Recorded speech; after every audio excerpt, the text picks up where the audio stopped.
Яго называюць апошнім рыцарам беларускай палітыкі і беларускім Нельсонам Манделам. Мікола Статкевіч – чалавек, для якога паняцце «гонар афіцэра» стала не проста прыгожым выслоўем, а жыццёвым крэда. Мікола Статкевіч уварваўся ў беларускую гісторыю не як палітык, а як абаронца. У пачатку 90-х менавіта ён стварыў беларускае аб'яднанне вайскоўцаў. Калі савецкая імперыя рухнула, падпалкоўнік Статкевіч быў тым, хто патрабаваў стварэння ўласнага беларускага войска і прысягі на вернасць сваёй зямлі. Ён ніколі не гандляваў прынцыпамі. У 2004-м ён першым выйшаў супраць бясконцага кіравання Лукашэнкі. У 2010-м стаў адным з тых, хто прайшоў праз плошчу турму і адмовіўся падпісваць прашэнне аб памілаванні, нават калі яму пагражалі доўгім тэрмінам. Гэта і стала ягонай фірмовай рысай. Статкевіч не проста заклікае, ён ідзе наперадзе. У 2020-м яго пасадзілі яшчэ да пачатку выбараў. Амаль 5 гадоў поўнай изаляцыі, рэжым інкамунікада і 14 гадоў асаблівага рэжыму. Здавалася, сістэма вырашыла схаваць яго назаўжды, але ў верасні 2025-го свет абляцела гісторыя вартая галівудскага баевіка. На нейтральнай паласе ён выбіў дзверы аўтобуса і выскачыў вонкі, не пагадзіўшыся з незаконнай дэпартацыяй. Цана гэтай нязломнасці аказалася жахлівай. Перажыты ў ізаляцыі інсульт, тыдні ў рэанімацыі і праблемы з змаўленнем. 19 лютага яго нарэшце прывезлі дадому. Не як памілаванага злачынцу, а як пераможцу, якога сістэма проста не змагла перажываць. Сёння Мікола Статкевіч удома, але ягонае маўчанне гучыць мацней за любыя прамовы. Ён паказаў, можна страціць здароўе, але немагчыма адабраць годнасць у чалавека, які выбраў быць верным сабе да канца.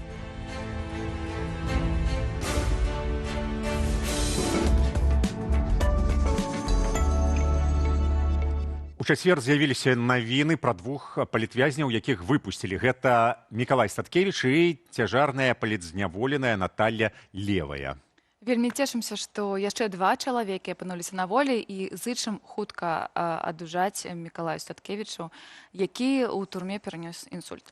І прапануем паразмаўляць, пра што сведчаць гэтыя вызваленні. А вось тэму падтрымае палітолог, гісторык, палітычны аглядальнік Александр Фрыдман. Александр, вітаем вас. Добрай раніцы, прыемна бачыць, як заўсёды. Вітаю, добрай раніцы.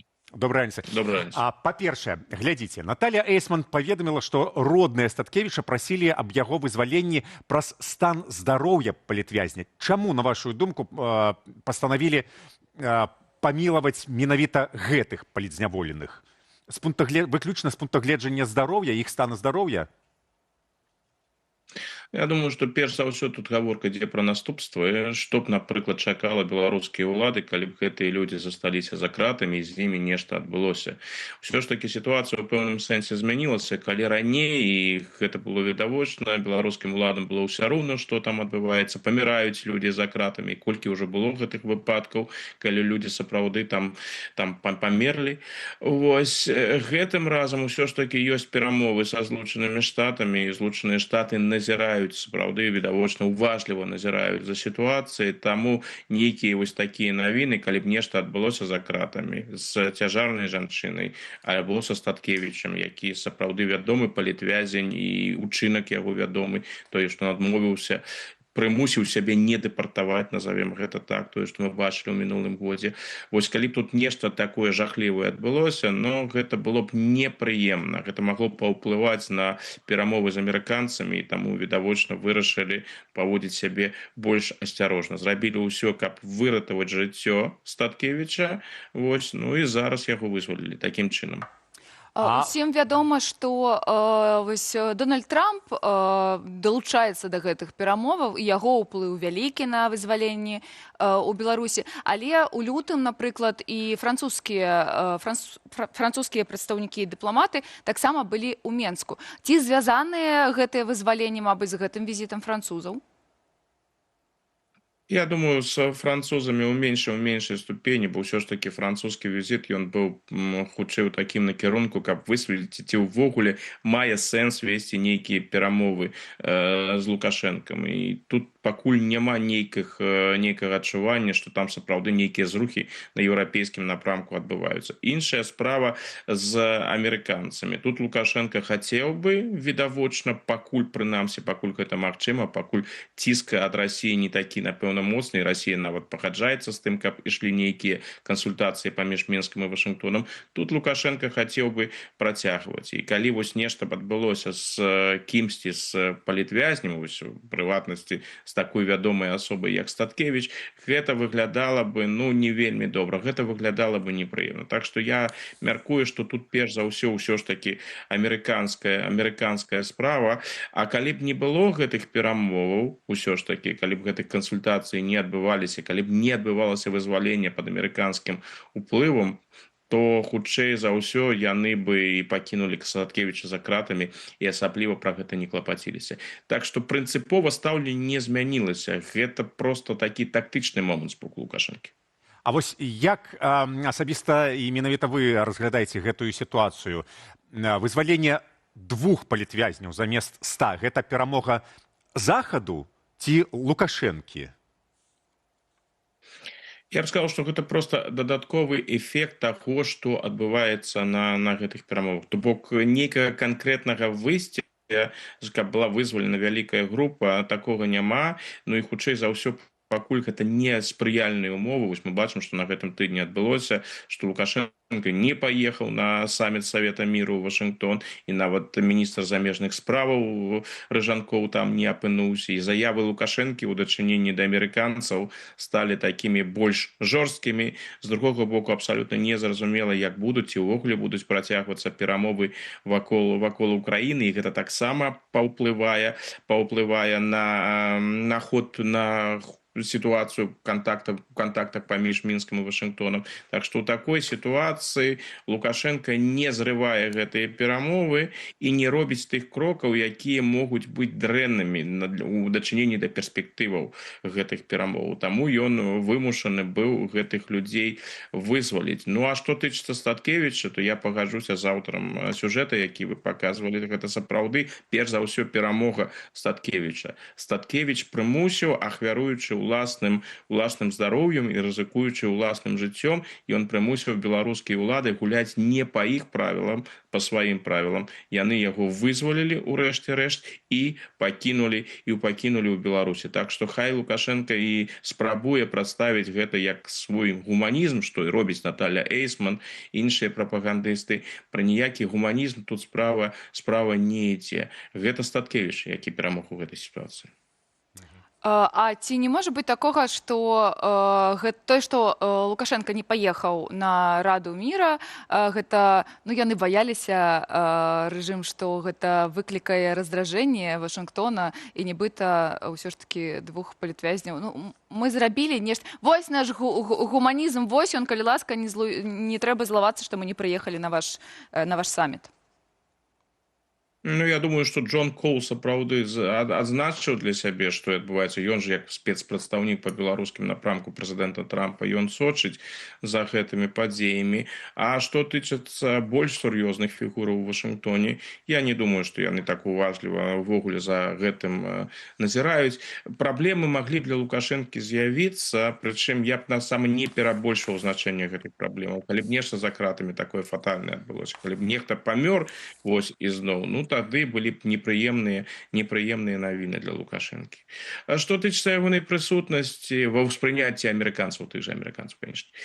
Што тычыцца прысутнасці альбо непрысутнасці Лукашэнкі ў Вашынгтоне, ну, конечно, яны для сябе адзначылі. І гэта такі непрыемны момант. Яны ўсё ж такі яго запрашалі, і гэта тое запрашэнне, ад якіх не адмаўляюцца.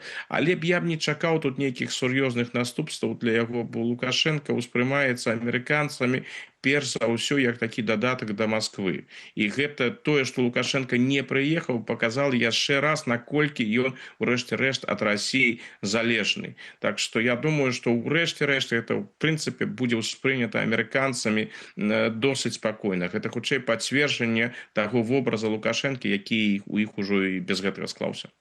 А як нам, вось, напрыклад, збоку разглядаць логіку крокаў рэжыму ў дачыненні да палітвязняў? Глядзіце, Мікалай Статкевіч і Наталья Левая засталіся ў Беларусі. Ці азначае гэта, што практыка высылання прымусовай высылкі вызваленых палітвязняў скончылася?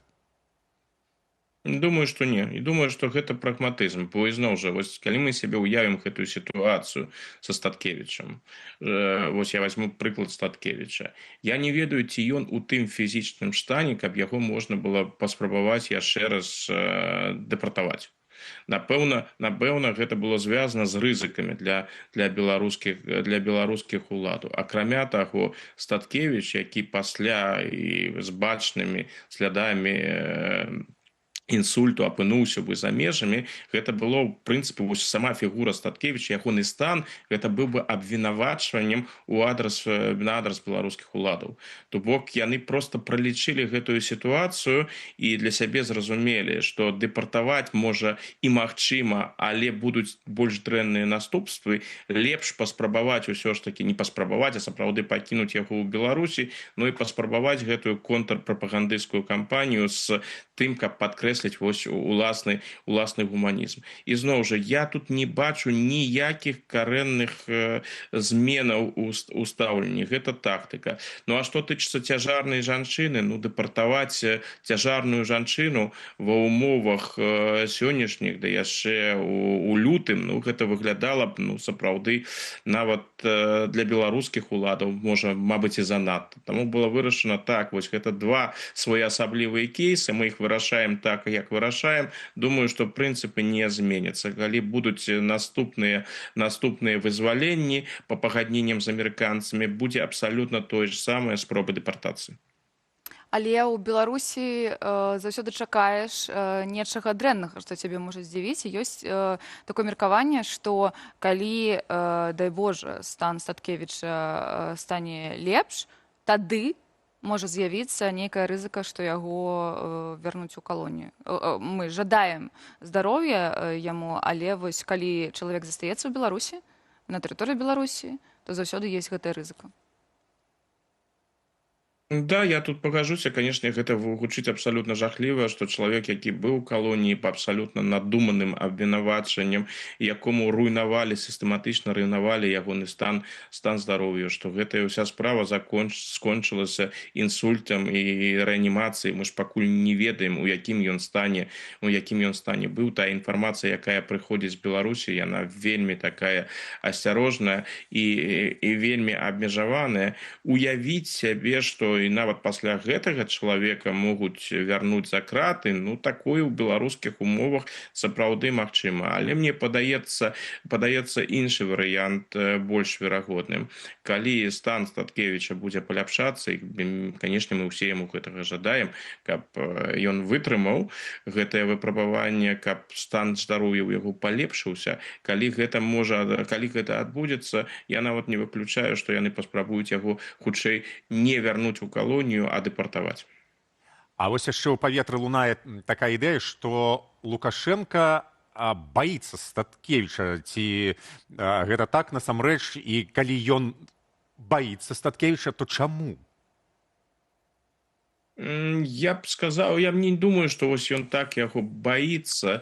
Вось. Ён яго, можа, нават у нейкім сэнсе паважае, бо ну, гэта павага такая вельмі своеасаблівая, канешне, як чалавека прынцыповага, які змагаецца з гэтай сістэмай усё сваё жыццё. І тое, што Статкевіч разглядаецца як пагроза, так. Ну, Лукашэнкі ёсць пэўны вопыт, ён памятае гэтыя вулічныя акцыі, якія праводзіў Статкевіч. Ён памятае 10 год. Ён ведае пра рашучасць і прынцыповасць гэтага чалавека. Статкевіча ў іх не атрымалася, што тут не спрабавалі ўлады, ім іх не атрымалася Статкевіча зламаць. І хто ведае, як бы разгортваліся падзеі ў 2020 годзе, каб калі б у падчас пратэстаў на волі знаходзіўся вось такі вопытны чалавек, як Мікола Статкевіч, які ведае, як праводзіць пратэсную барацьбу, які ведае, як праводзяцца акцыі пратэста на вуліцы, у якога багаты палітычны вопыт.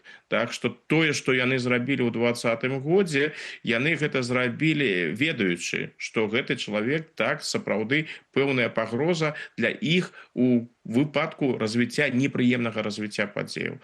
Так што ў сённяшняй сітуацыі, калі у Беларусі ўсё амаль выглядае прынамсі так, што знаходзіцца пад кантролем уладаў, калі пануе жорсткі гвалт, я не думаю, што Статкевіч можа такую сур'ёзную пагрозай быць для ўладаў, но тым не менш, адна справа гэта рацыянальныя разважанні, а іншае пачуцці. Лукашэнкі ж ёсць пэўныя пачуцці, ёсць пэўныя эмоцыі, ёсць схільнасць да перабольшвання пагрозаў. Вось тое, што мы назіраем з 2020 году, той маштаб рэпрэсій, які адбываецца, ён паказвае, што пачуцці Лукашэнкі і яго схільнасць перабольшваць пагрозы адыгрываюць важную ролю і ўплываюць на дынаміку рэпрэсій.